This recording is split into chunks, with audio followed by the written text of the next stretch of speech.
Okay, update sa ating ginagawang click 125. Ito yung sinasabi na bumili ng pyesa ay nakaraan na nag-usok-usok. Ngayon, pinipilit, ECU raw ang sira. Kasi raw, mayroon ditong nakadikit. Ayan, papunta sa ECU, nakadikit sa tambutso. Yun daw ang sabi ng mekaniko daw. Sira na ang kanyang ECU. So, nagsagawa ko kanina ng testing. Actual test na to. Kasi, hindi ko matanggap na kasalanan ko pa ECU. Daw ang sira. Ang ginawa ko lang dito, top overhaul kasi kumukonsumo na ng langis.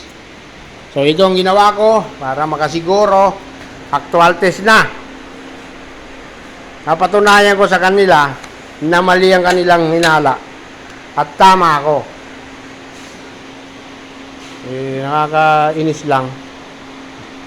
Parang kasalanan ko pa. Ayan ha. Start. O ayan, umaandar. So, ibig sabihin, hindi ECU, hindi stator ang sira. Ang kanyang wiring ito. Kasi ang problema rito, matagal ko lang sinasabi sa kanya, nabilhan nila ito ng takip. Possible ito, sinlusog sa baha, nagkaroon ng short circuit, may putol na isang harness. Ngayon, ang actual naman sa harness. Para magkaroon ng ideya doon na sa original na unit. Ayun.